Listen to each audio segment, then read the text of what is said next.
কলকাতার এমন তিনটি জায়গা যেখানে আজও ধর্ষিত, অত্যাচারিত ও লাঞ্ছিত হওয়া মেয়েদের কান্নার আওয়াজ বাতাসে বাজে। এই শহর শুধু ব্রিটিশ স্থাপত্যের নয়, এই শহরের প্রত্যেকটা ইট পাথরে লুকিয়ে আছে মেয়েদের কান্না আর লুকানো নরক যন্ত্রণা। আমরা বাঙালি মানেই রোমাঞ্চপ্রিয়। রোমাঞ্চপ্রিয়র আরেকটা এপিসোডে আপনাদের সবাইকে স্বাগতম। কলকাতার এই তিনটি জায়গায় ব্রিটিশরা ছোট ছোট মেয়েদের পর্যন্ত নিয়ে এসে অত্যাচার করে গুম করে দিত। হ্যাঁ, আজকের এই ভিডিওতে সবটাই জানবো। নমস্কার, আমি তিয়াশা। তো চলুন ভিডিওটা শুরু করা যাক। দিনে ছিল গঙ্গার ঘাট, রাতে ছিল নরকের দ্বার। বিধবা দরিদ্র মেয়েরা টাকার লোভে বিক্রি হতো বিদেশি সাহেবদের আনন্দের জন্য। নদীতে ভাসত নৌকা, যেখান থেকে কেউ ফিরতো আর কেউ ফিরতো না। বাবুঘাট হুগলি নদীর ধার, যেখানে মধ্যরাতে ব্রিটিশ আমলে রমরমিয়ে চলতো মেয়েদের পাচার। এমনকি বর্তমানে বলা হয় এই বাবুঘাটেই নাকি অনেক আত্মহত্যাও হয়।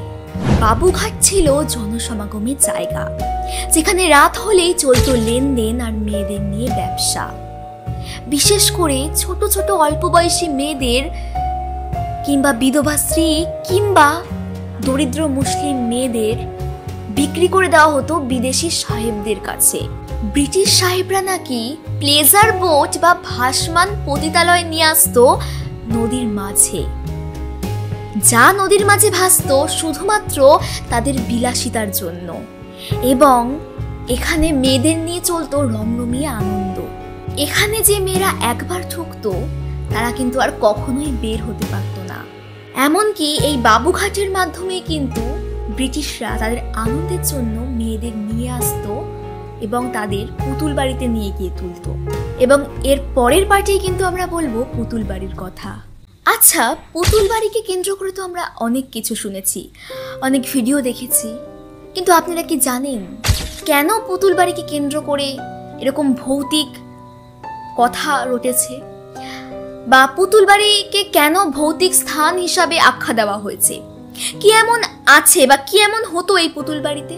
এই পুতুল বাড়িতে কিন্তু মেয়েদের উপর অত্যাচার করা হতো এবং ব্রিটিশরা নির্মমভাবে অত্যাচার করত।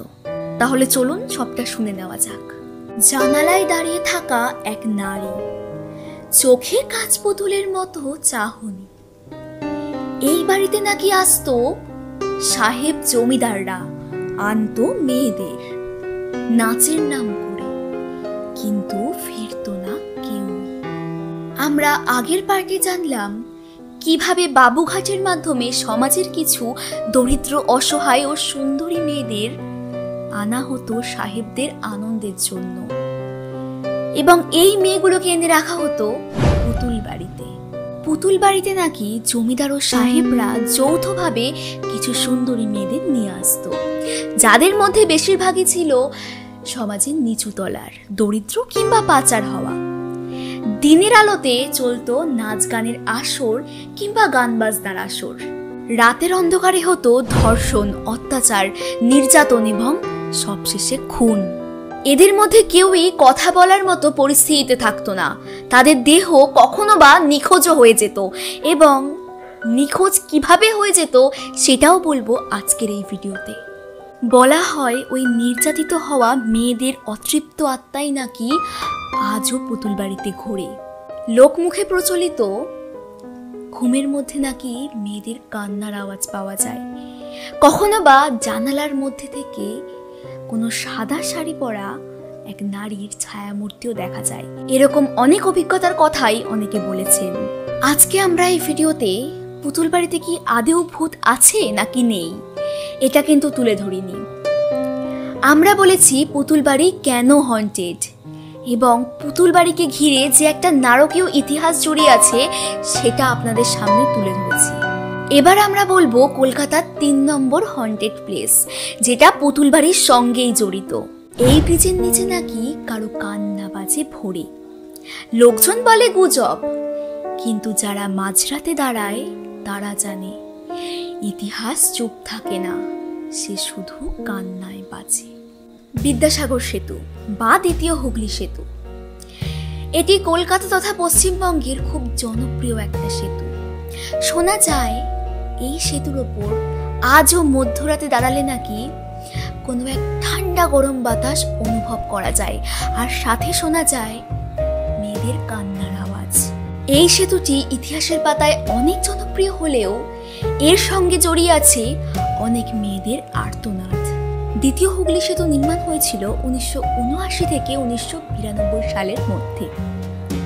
শোনা যায় এই ব্রিজের নির্মাণের সময় যে পিলারগুলো তোলা হয়েছিল সেই পিলারগুলোর নিচে নাকি মেয়েদের বলি দেওয়া হতো, এবং এটাও শোনা যায় যে মেয়েগুলোকে বাবুঘাটের মাধ্যমে পাচার করে নিয়ে পুতুল বাড়িতে নিয়ে আসা হতো সাহেবদের আনন্দের জন্য, সেই মেয়েগুলোর ওপর সাহেব ও জমিদাররা অত্যাচার করে ও তাদের খুন করে দ্বিতীয় হুগলি সেতুর নিচে এসে পুঁতে দিত। এই ঘটনার সপক্ষে কিন্তু কোনো রকম কোনো প্রমাণ নেই, কিন্তু সবটাই যে গুজব বা মিথ এমনটা কিন্তু নয়। যদি গুজব বা মিথ হয়েও থাকে তাহলে এখানে একটা প্রশ্ন উঠছে, মধ্যরাতে ওই ব্রিজে যে ঠান্ডা গরম বাতাস অনুভব করা যায় কিংবা কারোর হালকা আর্তনাদ শুনতে পাওয়া যায়, তাহলে সেটা কি? আর আপনারা যদি আমাদেরকে এভাবেই সাপোর্ট করে যান আর আপনাদের আশীর্বাদে যদি আমাদের চ্যানেল আরও এগিয়ে যায়, তাহলে সরাসরি আমরা সেই জায়গাগুলোতে গিয়ে লাইভ এক্সপ্লোর করে আপনাদের সামনে তুলে ধরব। তাহলে ভিডিওটা আপনাদের কেমন লাগলো?